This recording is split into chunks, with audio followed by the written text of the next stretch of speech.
I'm a civil servant and also a medical doctor working for the federal government. And a time came I began to think, one day I will leave this work, what am I going to do? I looked through the laws establishing my office and the public service rule and found that, in agriculture, one can play. So I now decided to take a course, a master class in agribusiness, and I went through a lot. And I began to think, how can I, be busy in agriculture without affecting my job, even though the law allows me to do that. So that's when I came in contact with my partner, Debo Wade, and we kept on talking of different kinds of business. We have gone into many other things, but this one, particularly caught my interest because of what it brings on board. It's a new innovation. The use of artificial intelligence in farming, I think, is the world's best, drip irrigation system ever made. Whenever you see anything inside, you see everything is white. You are not dirty. I can wear my suit and come to work. Even wear my white work coat, as I come to work, it will not be dirty. So I do an 8 to 4 job, and at the end of the day, I can say come here, and I don't have to be here sometimes for 1 week. And I fell so much in love with it, and I decided that is what one has to do.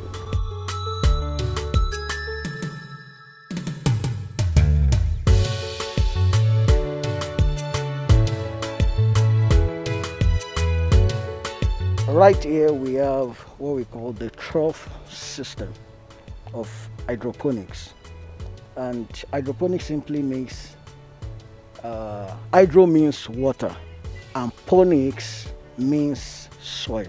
Sorry, walk. So water walks. That's the meaning. So we are not using soil to grow. It's a mixture of rice husk and something called coconut pit. That is the flesh of coconut.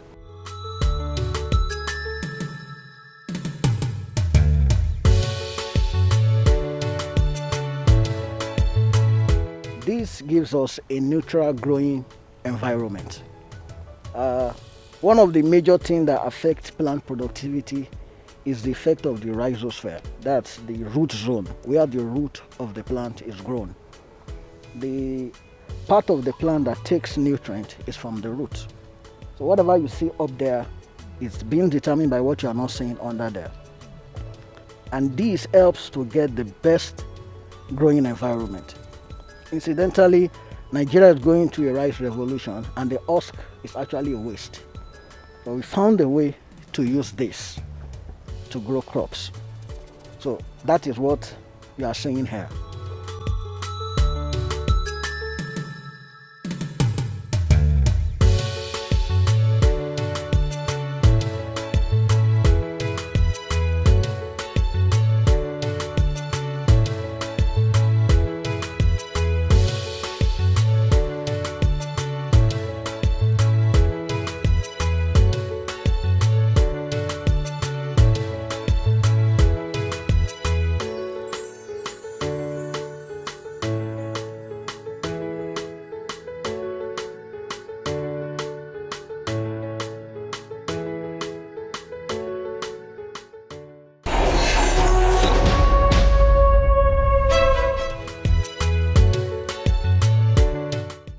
Before now, these materials are not usable because it does not have what we call a good water holding capacity, which is very essential for plant growth.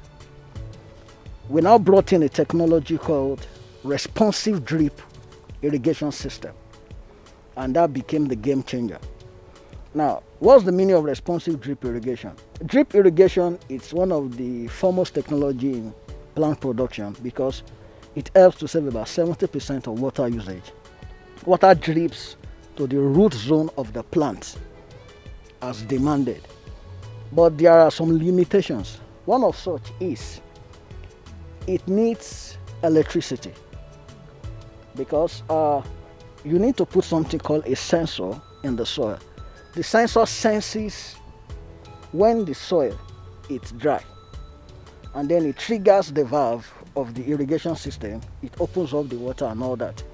So because of the cost involved, it has limited the usage of this technology to the farmers that can actually only afford it. And you know, plant does not actually need rain. What plant needs is water. If you can give water to plant, you are doing well. Secondly, some economic plants don't like water touching their leaves. It increases fungal infection and so many other things. That's why these plants are somehow done in the dry season or in a controlled environment. Unfortunately, hunger does not have season. So why should crop production be seasonal? So to mitigate that, we must find a way to grow crops all year round.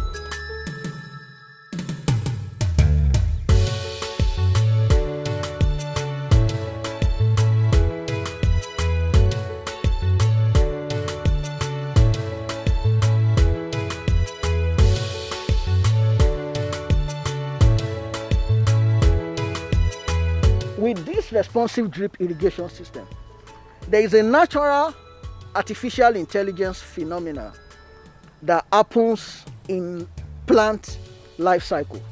What is it called? Every plant releases something called exudate. The exudate is a chemical that is released from the root of the plant anytime the plant needs water or nutrient. When this exudate is released, what happens here is this. This membrane picks that natural phenomenon and the pores opens up by itself and it releases water to the plant. There's something we call Internet of Things. It says, okay, the right amount of food something needs per time, the best time to eat, that you will maximize the food and there will not be waste. It has been a major challenge for farmers because we only guess some of these things. Feed your plant in the morning. When it is in the peak of the day, don't give them water, they will not take it. Their transpiring effect is high and all that. But with the RDI, what happens is this. The plant tells the drip, I need water now. I just need 10 mils, give me. It opens up, it takes the 10 mils. I'm okay, it shuts down. You get what I'm saying? If plant needs 10 mils, every 20 seconds, it gives it. If plant needs 10 mils, every 3 hours, it gives it. It is not when you think you should give. It's the plant that self-regulates and takes water. And when that happens, the thing you get is optimal growth, more than 95% savings in water usage because it saves water. You get what I'm saying? And then it increases the yield. Let me give you an example. This trough, on this singular trough, we have a type of pepper here called bell pepper. We have less than 100 on this trough. But on this one trough, we will harvest pepper that you need almost one plot of land to grow in the open. Because these peppers will grow this tall. And from just one plant, we'll be harvesting about 15 kilos from just one plant. If you do that in the open, from one plant, you'll be getting 600 grams, 1 kg, if you're lucky. You understand what I'm saying? But with this technology now, we have increased the productivity of the plant several times over. And yet, we are saving effort because it doesn't need anybody to come here to wet it. By itself, the plant asks for the water. When it's satiated, it closes down by itself. So it's self-regulating.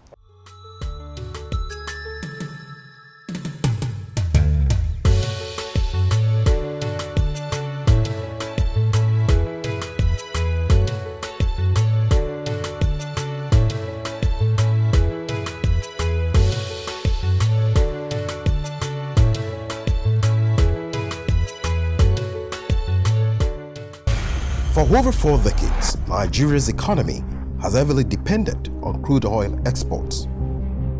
The oil boom of the 1970s led Nigeria to neglect its agricultural and light manufacturing industries. In 2002, oil and gas exports account for more than 98% of export earnings and about 83% of government revenue.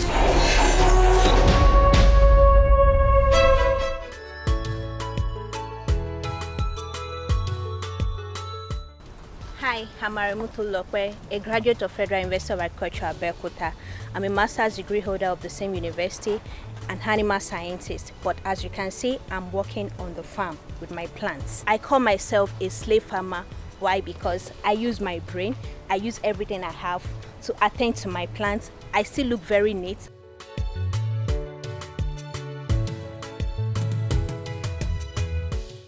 Working with this type of system, you tend to grow your plants vertically with lesser space. You have more produce to harvest at the long run. And as the thing is, it's a new technology. You don't need to be there all the time. It's programmed. You only need to come there in the morning, scout around, look at your plants, how they are doing, if they are taking the normal nutrients they're supposed to take. You don't need to start weeding. You don't need to start using your hand to wet your plants. All you need to do is just to put the irrigation on and you relax while you watch your plants doing fantastically well.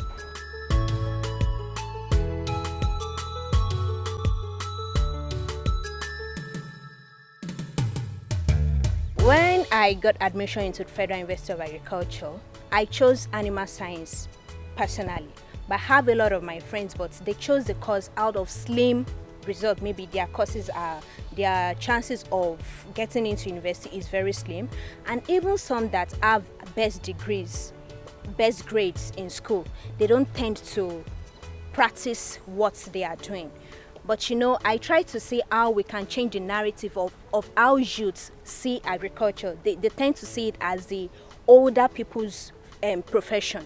But I could envision that how can I see this and make it more lucrative and make it more beautiful for especially ladies that tend to look more beautiful and look more gorgeous, and see farming as something that they can do with whatever apparel they are putting on. That's why I look into this technology. I say, okay, let me put some beauty into it and let me continue what I'm doing and see how fascinating it's going to be. And I've been on this business for the past 5 years.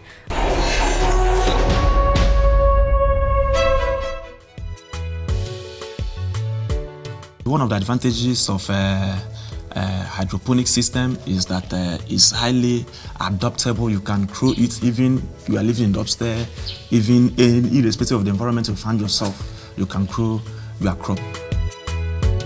We use locally sourced materials instead of importing.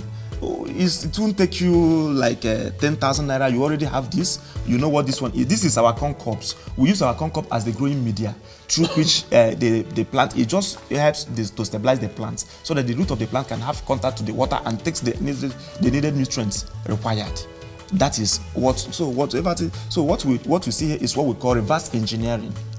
We saw it happen outside the country. So but because of instead of importing materials to come and because of exchange rates, the farmer may not be able to afford it, even the connection. So we encourage farmers to use available material to get the same results.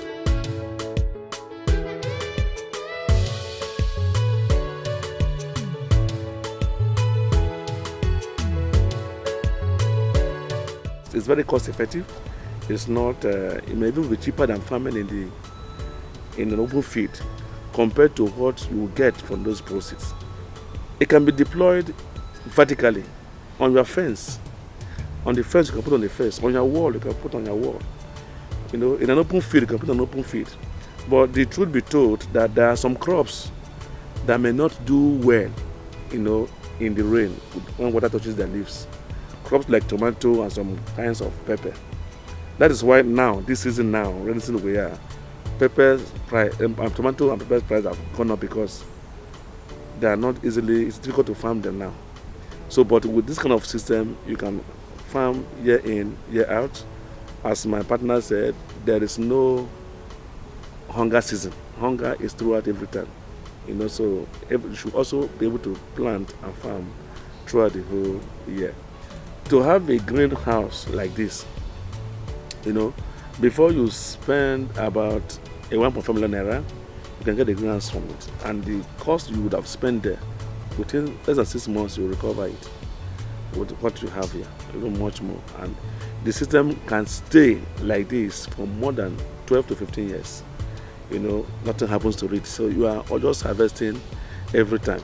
Again, there are some crops that are sort of indeterminate, that when you plant them, when they begin to yield, they yield for the next 8 months, like some breeds of tomato, some breeds of pepper. You begin to harvest. You can be harvesting every week for the next 8 months or 9 months. When the plant gets weak, you can now replant, and that continues. The system remains where it is for many years to come.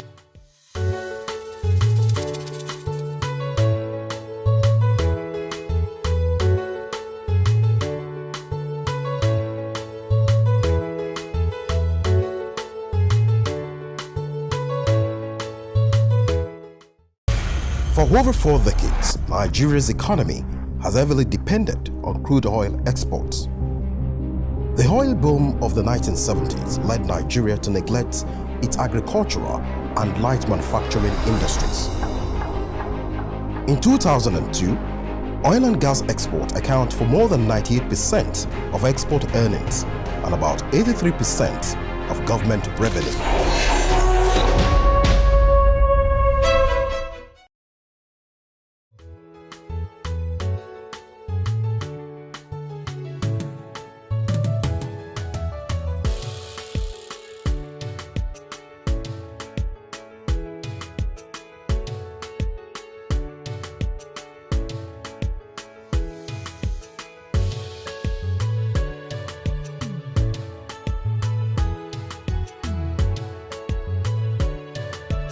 We have what's called African giant snail, that is this one. We also have the other one that is Acagina acatina, the one that have small eggs. But this one is more valued because of the size.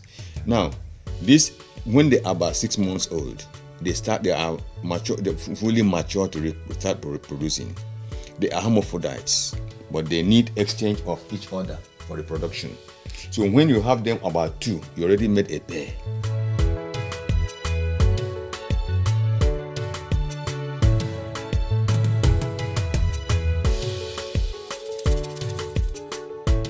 After 6 months, you see that they start laying eggs. That egg will stay about 28 to 30 days and hatch. So what you do as a management is have this one as a breeding pen.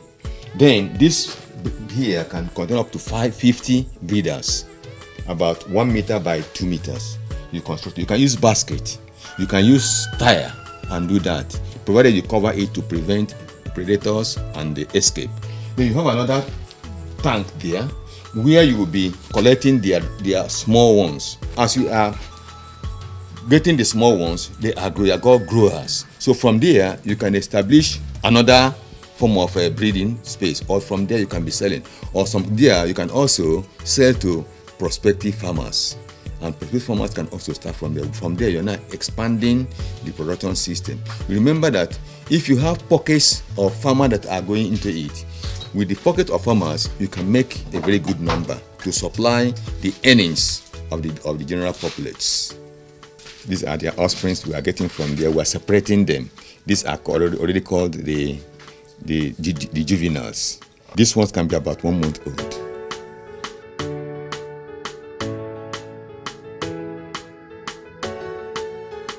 Their feed is any leftover from the garden, still under the synergy of zero waste. Those things that the garden doesn't want, after harvesting cucumber or tomato or carrot or vegetable that they don't want, instead of throwing them away, we bring them here. And when we bring them here, that is the food that the snails are eating. That is, we are feeding them zero cost. And also, a small space, any individual can start it. Having a vegetable garden, the leftover from the garden, instead of throwing them away, you bring them here. From after every 3 or 4 months, all this sand here becomes a manure that you can use to do your nursery.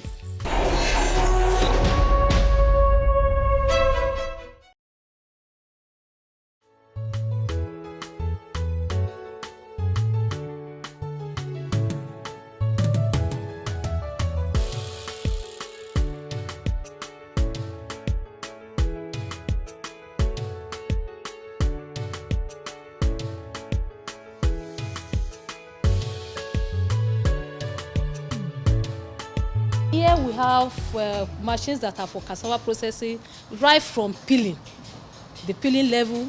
For you have what we call mechanical peeling machine.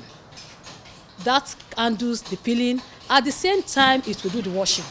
So we have two functions in one.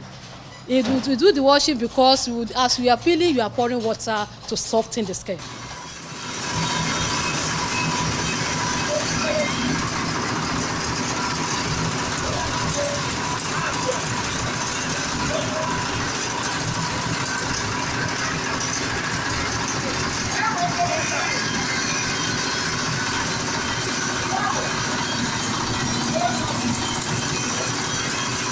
So in that process of pouring water, you are washing. After the washing, you will go into the grating for garri processing. You will go into the grating. We have what we call in-camp grater, cassava grater here. So you go into the grating. When you finish your grating, you bag. If you want to allow it to be fermented, just like the way we have Ijebu garri, you will leave under the fermentation rack for days. But if you don't want, if it's like the Igbo garri where they want the starch content to be high, the next day you can do your pressing. So when you bag them, the next day you move them and put them under the watering press. The essence of the watering press is just to remove the water, all the effluent, the cassava waste. That is where you have the watering press.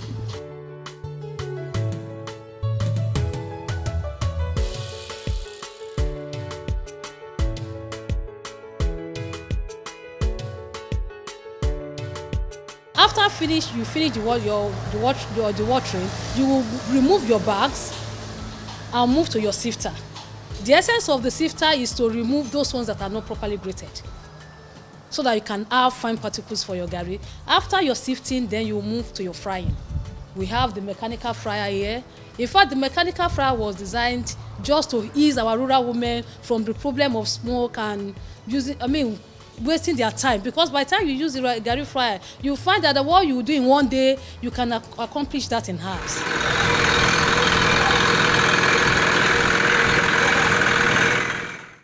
You can as well chip your cassava roots.